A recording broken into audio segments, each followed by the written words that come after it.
Cumprimentando Vossa Excelência, senador Mozarildo Cavalcante, que preside essa sessão e o início dos trabalhos deste semestre no Senado Federal, também saúdo a todos os senhores senadores presentes e senadoras e faço uso desta tribuna para, no início deste período de trabalho, possa informar a Vossas Excelências e ao país aquilo que considero ser importante e que nós devemos analisar e utilizar como argumento de trabalho e de ação durante todo o período. Senhor Presidente, senhoras e senhores senadores, senhoras e senhores cidadãos e cidadãs que nos acompanham pela TV Senado. Hoje, quando nos reunimos para iniciar o segundo semestre, o segundo período da corrente sessão legislativa do Congresso Nacional, vemos diante de nós uma série de desafios. No primeiro semestre, vimos as manifestações nas ruas, vimos que existe a mobilização, a cobrança de providências efetivas, a discussão séria no âmbito da sociedade de temas políticos e institucionais. Vimos que o povo, de forma contundente, está avaliando a qualidade dos serviços públicos e a utilidade do governo em suas vidas.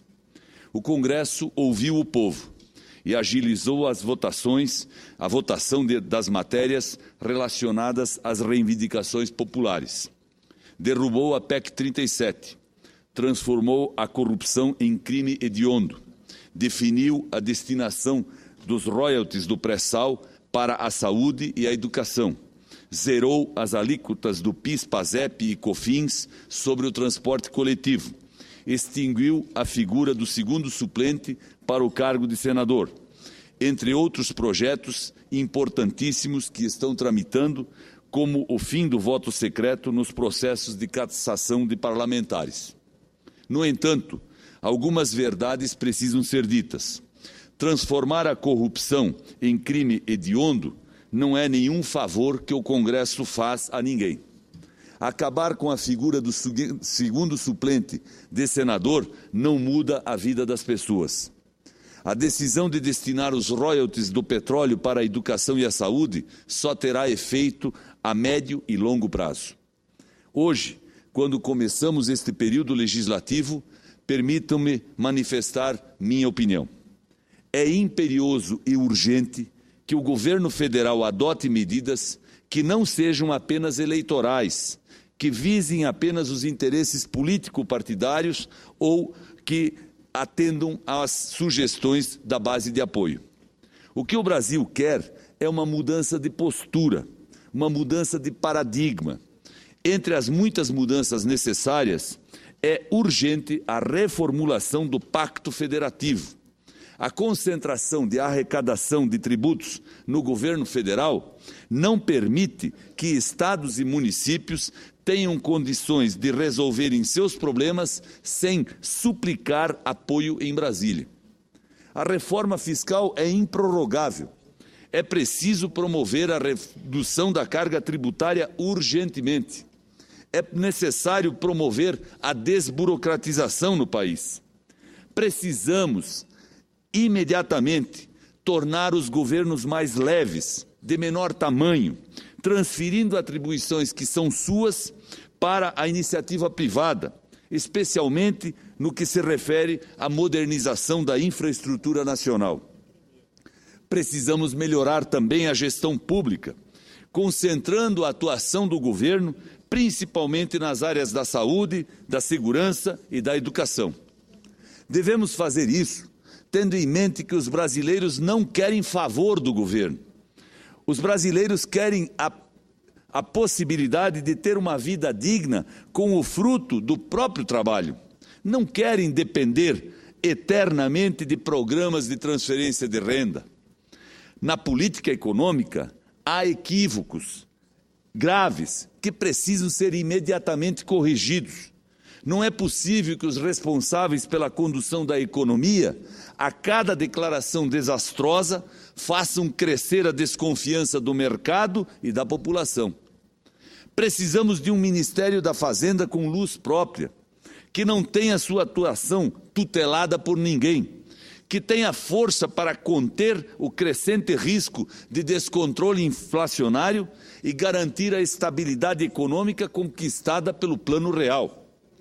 Outro gargalo é nossa política industrial, que hoje é praticamente inexistente. Existem apenas ações isoladas de incentivos incongruentes a setores aleatórios, que já se provaram de pouca ou nenhuma eficácia. É preciso enxergar a política industrial de forma global, para que possamos tirar proveito de nossas reais vantagens competitivas, das nossas riquezas naturais e contemplar o efetivo crescimento da produção e da indústria nacional. Há ainda a questão da reforma política. Precisamos sair da retórica e partir para a sua efetiva concretização. A reforma política, senhores senadores, senhoras senadoras, é responsabilidade do Congresso Nacional, só do Congresso Nacional, de mais ninguém. É preciso que esta Casa assuma a competência que constitucionalmente lhe cabe e faça jus à sua importância no sistema democrático, discutindo e implementando essa reforma política tão falada e desejada pela sociedade brasileira. Também é preciso dizer: chega de medidas provisórias, chega de subordinação, é preciso diálogo constante e sério entre os poderes. Tenho esperança, senhor presidente, de que a nova mecânica de apreciação dos vetos presidenciais, que já aprovamos por resolução e que passará a funcionar na prática a partir de agora, seja um grande passo para uma relação mais respeitosa entre o Executivo e o Legislativo. Até há pouco, a Presidente da República vetava qualquer matéria aprovada pelo Congresso, confiando que isso seria um fato consumado, posto que há anos nenhum veto era apreciado. Nenhum veto trancava a pauta, pois o prazo só contava a partir da sua leitura. Bastava a base governista tomar providências para que nenhum veto fosse lido e nenhum veto seria votado, como não foi. A derrubada do veto, a divisão dos royalties do pré-sal, foi a primeira fissura nesse antiético escudo de proteção do governo federal. Volto a dizer, antiético escudo de proteção do governo. Agora, com a nova resolução do Congresso, o prazo para que um veto tranque a pauta será contado a partir do seu recebimento pela Casa. Ou seja, os vetos passarão a ser efetivamente apreciados. E a Presidente terá que pensar duas vezes antes de vetar qualquer matéria. Ela precisará levar em conta a reação do Congresso, que representa nada mais, nada menos do que o próprio desejo da sociedade. Mas esse é um processo pedagógico, senhor presidente. Ontem mesmo chegaram ao Congresso mais 3 mensagens de veto que parecem ter sido apostos sem reflexão mais cuidadosa. Como eu encontrava aqui na casa, tive a oportunidade de receber tais mensagens e as encaminhei ao presidente da Câmara dos Deputados, representando a presidência do Senado Federal. Recebemos os vetos à regra que protege a cota dos estados no fundo de participação, ao direito de sucessão para taxistas e ao fim da multa de 10% sobre o fundo de garantia que é paga pelo empregador. Encaminhei a mensagem ao presidente da Câmara e agora o prazo já está correndo e o presidente da Câmara terá que indicar os membros da comissão, que analisará os vetos. Em até 30 dias, poderemos ter a boa notícia da derrubada desses vetos.